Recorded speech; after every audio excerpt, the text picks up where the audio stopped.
Okay, we're back. All right. So we had some issues. It said we were supposed to be on at 10:30. We were supposed to be on at 11 a.m. But we are back. And so hopefully folks can join us. Hopefully folks can join us. It's all good. I'm gonna give folks maybe a minute or two because we had some issues with the timing. It's supposed to be 10:30. 10:30.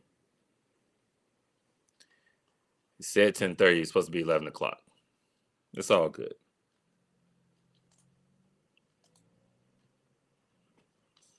It's all good. It's all good. If you're in the room, if you came in the room, let us know you're in the room.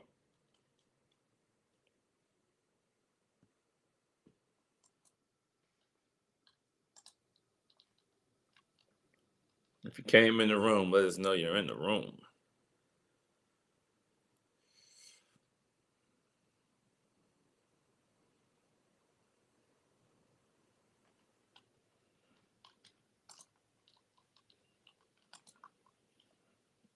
Mm-mm-mm-mm-mm.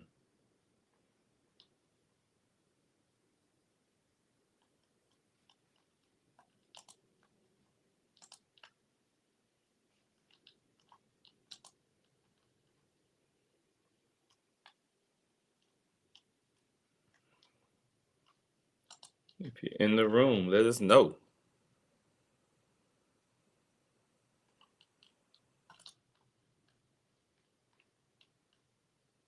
What's going on, Greg? Hope the fam's good, bro. Hope dad is good from Atlanta.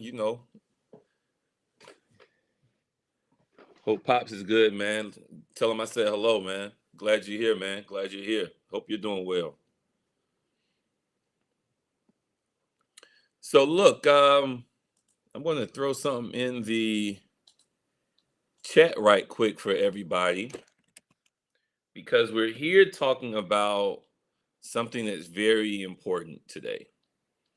And I really wanted to. What's going on, bro? What's up, Trent? What's up, Q? I really wanted to. I just threw a link in there. That thing looks long, man. I don't know if you can see that link, but I really want to talk about. Okay, let me preface today's conversation.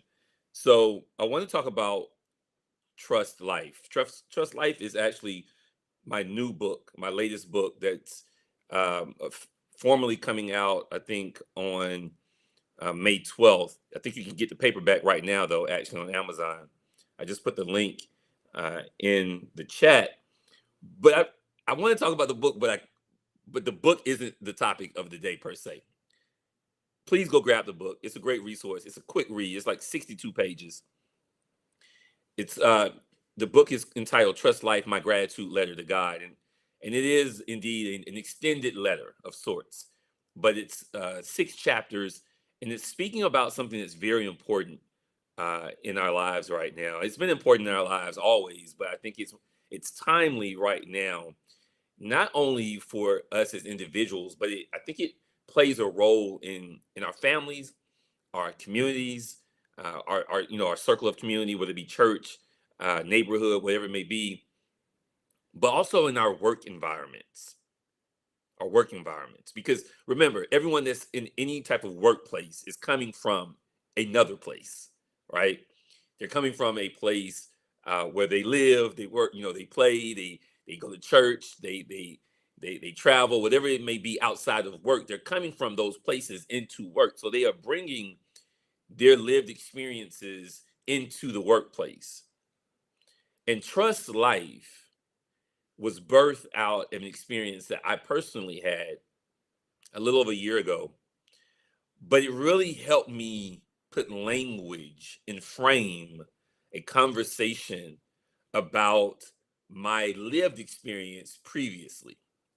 Let me say it simpler.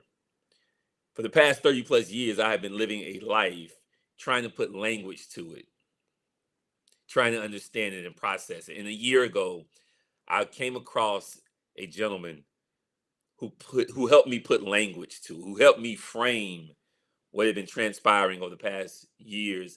And it gave me perspective. It gave me perspective. His name is Brother David Steindl-Rast, and he's a Benedictine monk, and he's an author. He's also known in the spaces. He speaks about gratitude. I call him the gratitude guru. And I entitled my book "Trust Life: My Gratitude Letter to God" primarily because of the message that I heard from him a year ago. He said a couple of things. One, he spoke about gratitude, right? He spoke about the power of gratitude, the transforming power of gratitude. But more importantly, he spoke about the transforming power of grateful living, not just the feeling of gratitude, but the action of gratitude. Grateful living, our ability to actually live gratefully every day of our lives, and not be grateful for everything, because everything we won't be grateful for, but be grateful for every moment. There's a difference. There's a clear difference. He spoke about that. The second thing he spoke about that really touched me was he uttered the words, "If we trust life, good things will happen." And I thought about that. Like when you hear that comment, if you think about your life, where you are right now, you're breathing. If you're listening, seeing this, if you're in this moment, reading this, whatever it may be, the transcript, you are living, you're alive. But he said, if you trust life, good things will happen. And I said, man, that's a powerful statement, because I began to process my life and all the things, I start thinking about the good things, but I also start thinking about the challenges and the pitfalls and the valleys of life. But I came back to what he said. I said, but you know what? But life has been good. Life has been good. Even in the deepest, darkest valley, life literally has been good. And it was because I trusted life. And I don't know if we put language to it that way. I don't know if we connect those dots, if we speak of it in that manner. I think we talk about resilience and perseverance and getting over the hump and pushing through. But I think there's a power in those two words, trust life. I think there's a magnifying power when you say trust life. And because of that, that book was inspired. I was inspired to put pen to paper to talk about trusting life. But I was also, more importantly, I was moved to speak about how grateful I am, how grateful I am to God. Hey, Jennifer. Jennifer says, how do you trust life while experiencing pain? Oh, that's a great question. And I think he eloquently talks to us about, again, being grateful for every moment, but not everything. Every moment, not everything. And what does that mean? To your question about how do we trust life when we're experiencing pain, pain comes with life. There's a quote by Dr. Brene Brown. She talks about, it's actually impossible to fully understand and receive love if you've never received hurt. It's that how do we fully appreciate, right, the joy spaces when we've never even experienced a painful space? If you only experience joy, then do you really know what the fullness of joy really feels like if you've never experienced pain, right? It's the contrast of sorts, right? So when we think about how you trust life while you're in pain, actually, that's a place I would posit that we trust life the most. That we trust life the most when we're in a place of pain, because in the place of pain means we are feeling something that life presents to us, that on the other side of it is the magnification of the opposite. What am I saying? You ever heard the term joy cometh in the morning? Joy cometh in the morning really suggests that we may be in the darkest place ever, but we understand if we are blessed and fortunate enough to open our eyes the next day, joy will cometh in the opportunity that we are awakened. You get what I'm saying? That joy is in the now, in the breath, in the ability to be awakened one more day, to have the opportunity. Brother David Steindl-Rast talks about being grateful for every moment, not everything. Things, death, pain, suffrage. So we can't be grateful for all those things. They hurt. But we can be grateful for the moment. The moment that suggests to us that because we are in a dark space, on the other side is a glorious space. Being grateful for the moment. No, you may not be grateful for someone's passing. Of course not. We want people to live long lives. We don't want to see people go. But you can be grateful for the moments that you shared with them. You can be grateful for the moment in that time, in that moment right there, that you can reflect on the joy that that person brought to your life. You can be grateful for the relationship that you had. You can be grateful for the experiences that you shared. You can be grateful for those things. Greg says, it's easy to overlook those moments. It's so easy for us to overlook those moments, Greg. It's so easy for us to overlook those moments because I think that what happens is, right, we get caught up in what am I feeling right now? What am I feeling? And feelings, though they are important, can play tricks on you. Brother David Steindl-Rast speaks eloquently about the contrast, the difference, the delta. I want to share a video with you guys right quick. It's like 1 minute and 30 seconds. If I can do that, I want to share a video with you. I want to share a video with you of Brother David Steindl-Rast speaking to Oprah Winfrey about the necessary steps in order for us to trust life. Here we go. So, how do you come to be a human being who lives more alive? Well, first you have to stop because we are in such a fast lane in life, most of us. Whether we want it or not, life is so fast these days. So we are really rushed along, and we don't see the opportunity. See, life offers us moment by moment opportunity. So have to stop and get into the present moment. Our shared friend Eckhart Tolle, yes, he has really taught people that. Yes. You have to stop long enough to be present. And then you can listen, look, smell if necessary, whatever.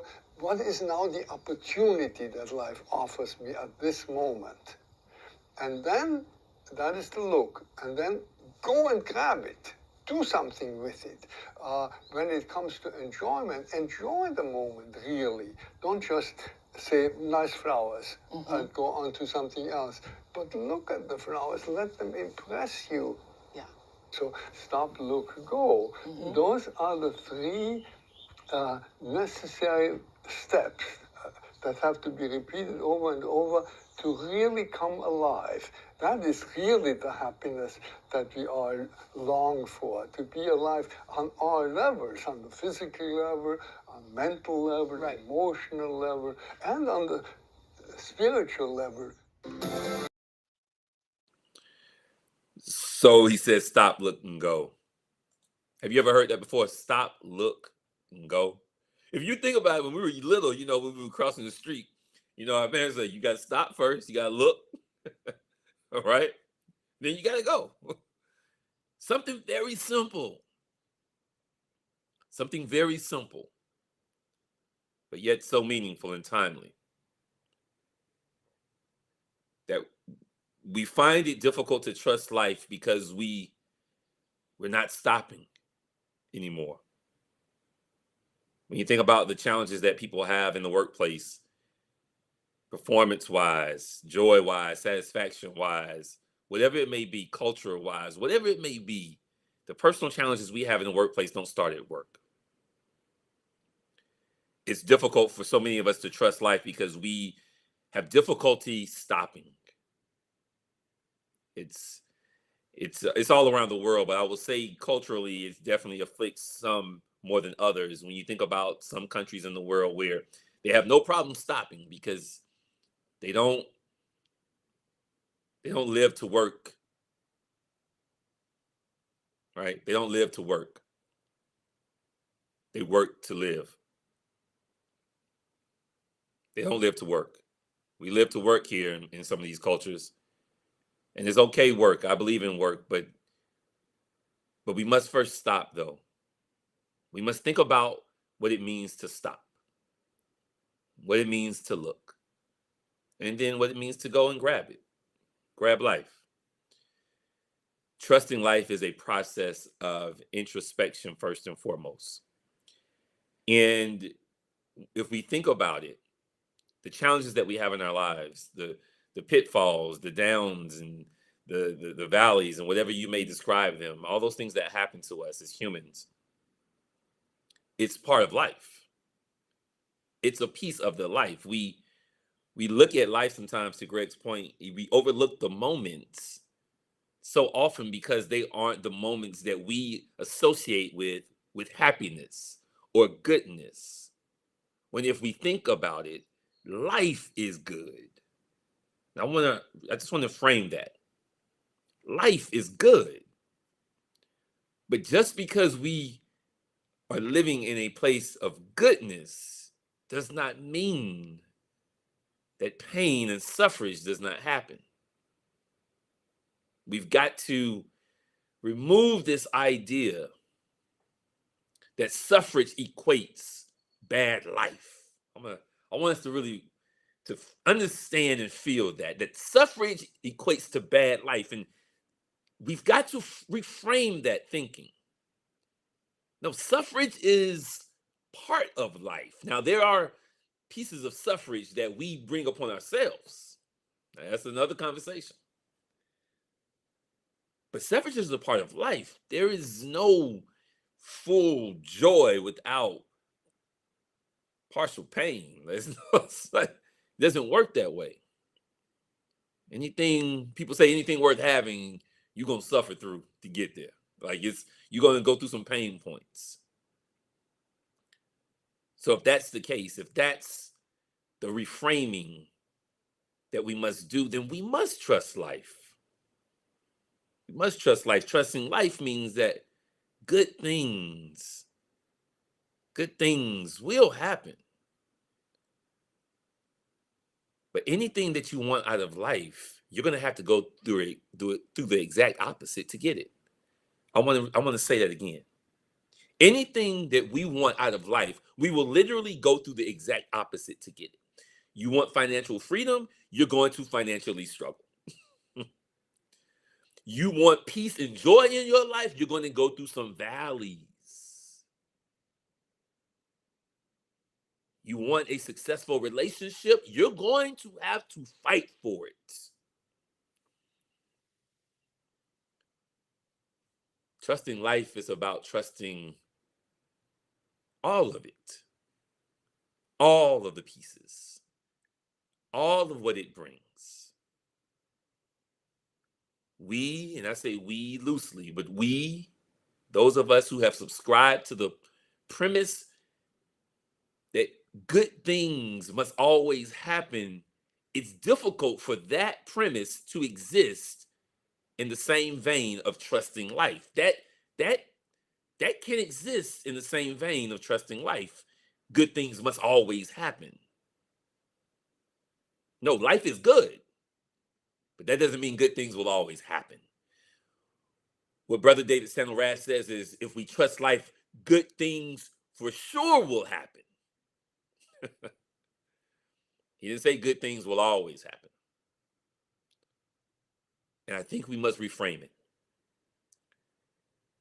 When I think about the challenges that we have with suicide and and feeling vulnerable in our skin as humans, that we get to places where we feel no longer that we are valuable.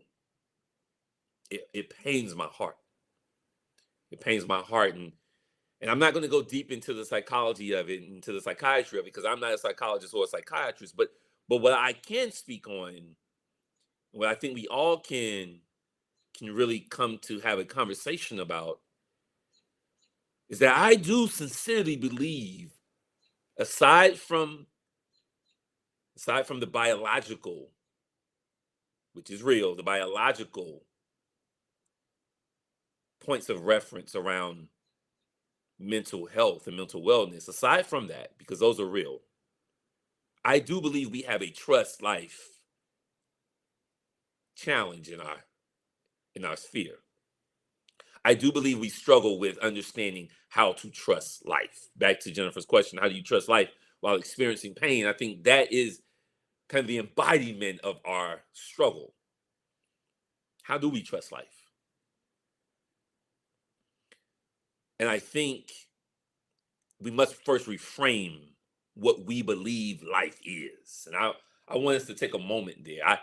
I don't know if we often enough ask ourselves the question, what is life? We throw it around, we throw the word around.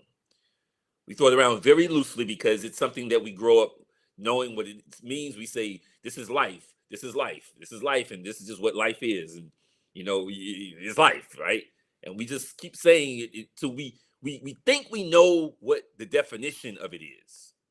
We think we know what it means to us. We think we know what life means. But I would challenge each of you that are listening, hearing, seeing this, to ask yourself the question for yourself: what does life mean to you? What does it mean to live? What does it mean to be alive? What does this terminology, trust life, mean? How can you trust something that you may be so in battle with so often?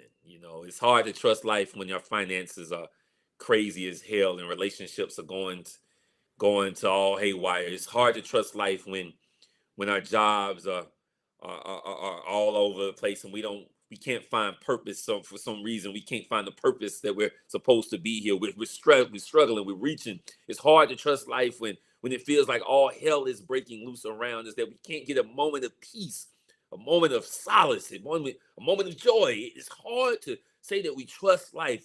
If you're having a problem genuinely receiving the terminology, the words, trust life, I would say to you, you must ask yourself the question, what does life mean to you? Jennifer says it's a powerful question. I think it's extremely powerful, Jennifer. I think it's extremely powerful. I had to ask myself the same question, Glenn, what does life mean to you? Because I think we wake up in the morning and we just go. Every morning we just go. We just go. We just go and we keep going and we don't stop. Brother David Steindl-Rast, he just said stop, look, and go. But I think that we just go. We just go. We don't take time to stop. We don't take time to look. You got to ask yourself, what does life mean?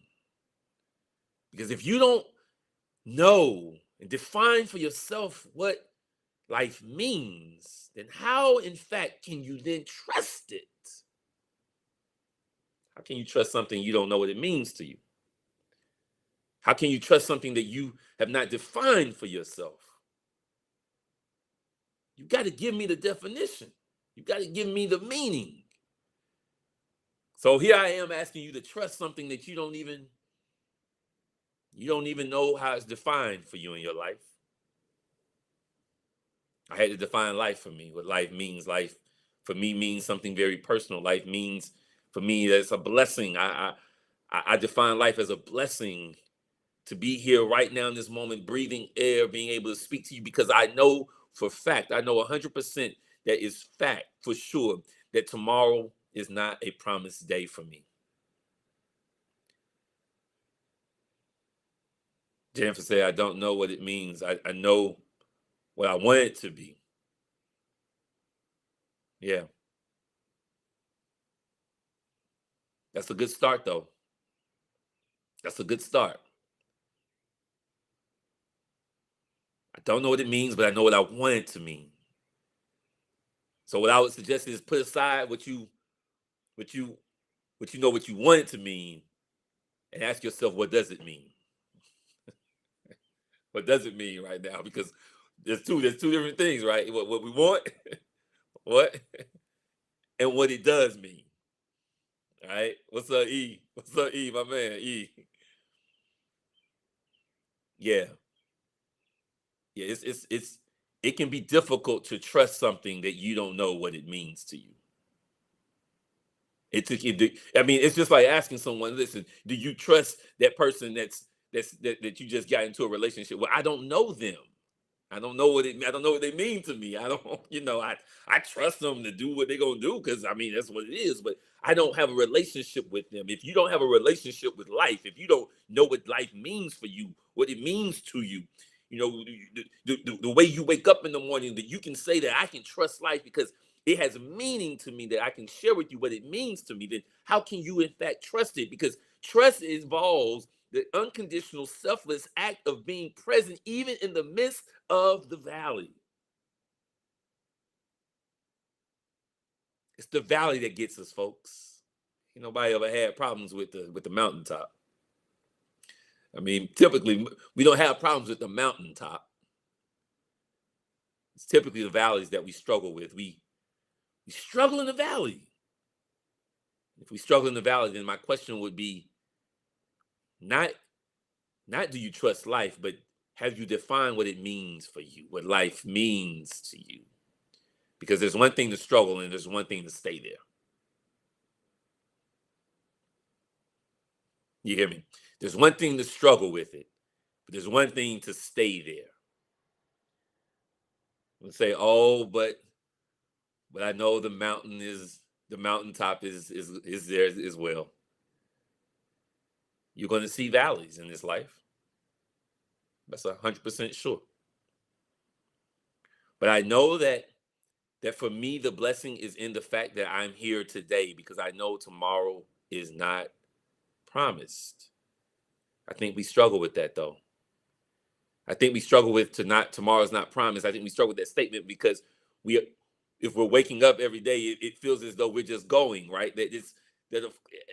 I don't need to think about what life means. I'm going, but you're not stopping and thinking and looking and pausing. I think what happens for us is that we think tomorrow is going to come. But see, if you're worried about tomorrow, then you've just wasted today. I'm going to say it again. If you're worried about tomorrow, you've just wasted today.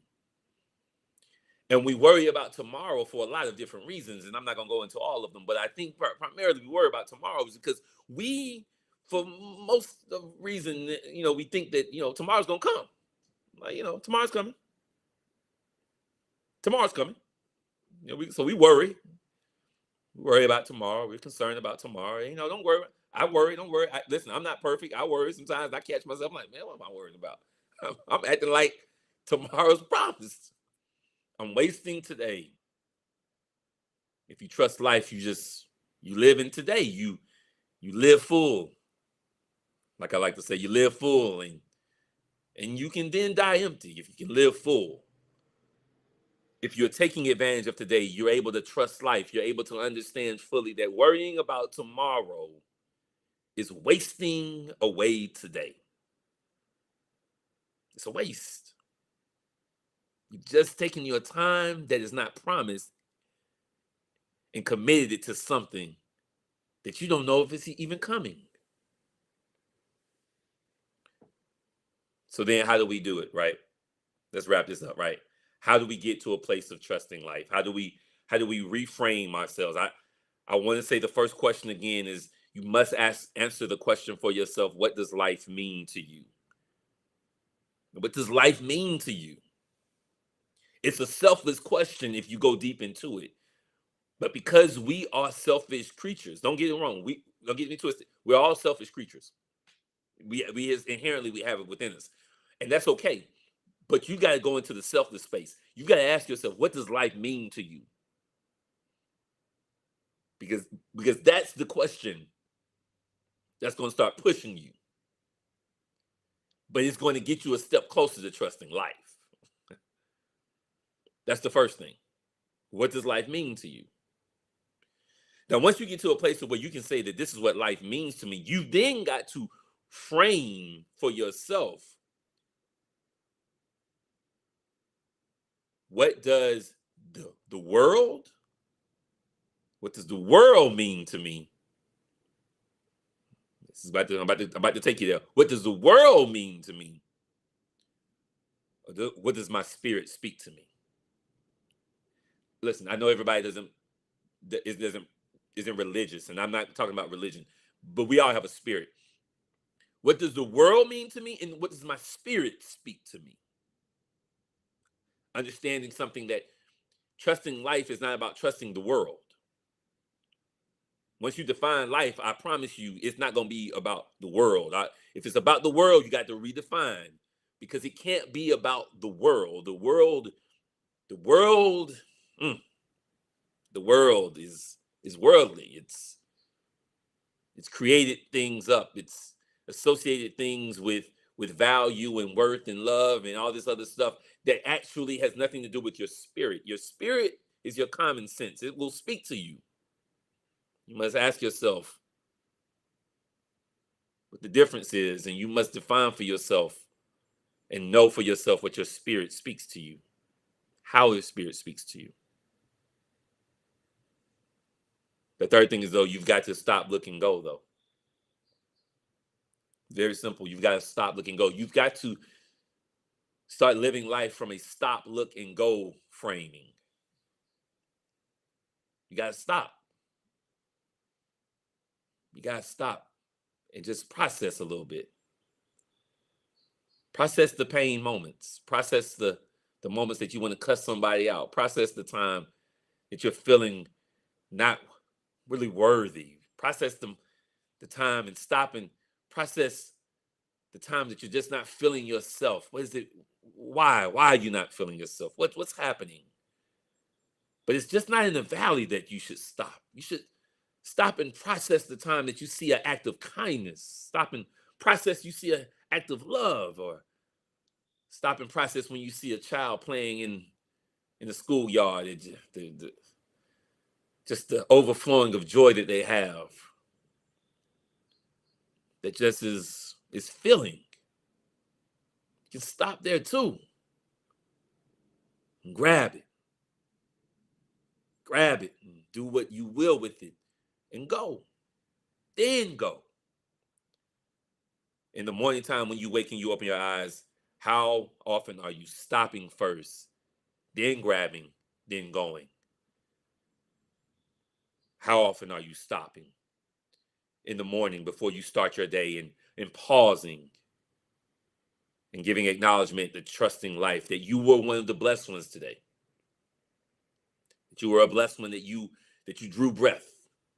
I know we just get up and we go because we got to go to work. We got to get the kids out the house. We got to go do our thing. We got to go be great. I get it. But you got to just give me one pause in the morning. Because I promise you, if you can pause in the morning, if you can stop first, you can get one step closer to trusting life. Because at least in that stopping, that pausing and saying, I'm just thankful to be drawing breath today. Get an opportunity. I know we think everybody woke up today, but everybody didn't. And I know we think everybody that woke up today will wake up tomorrow, but that won't happen actually. I can 100% assure you that there will be a day that will come that we will not wake up. 100% sure. I can 100% guarantee it.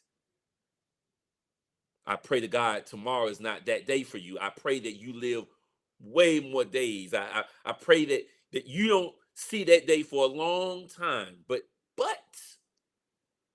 outside of that hope and that prayer, what I would like for you to do is in the morning time, that last step to trusting life, to get a step closer to trusting life, I want you to stop in the morning before you go.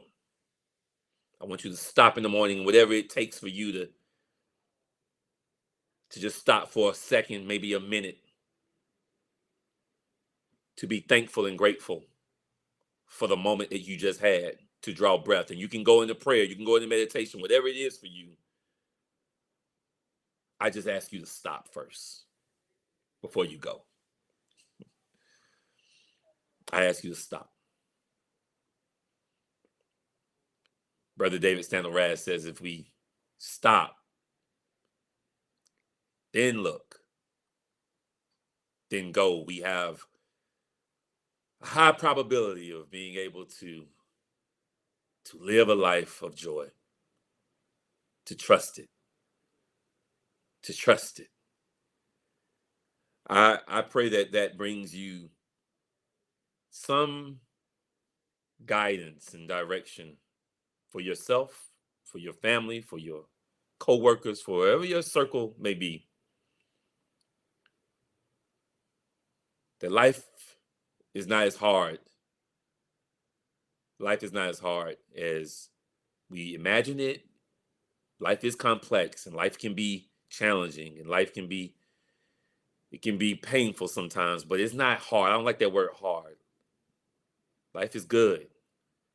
Life is good. Life is perfectly imperfect. With all the things going around the world, life is perfectly imperfect. And all we need to do is just trust life. If you just trust life, it will give you good things. It will give you good things. I appreciate you, Jen. I appreciate everybody joining us today. Greg, E, Mars, my man. Anybody I can't see on the chat, thank you for being with us.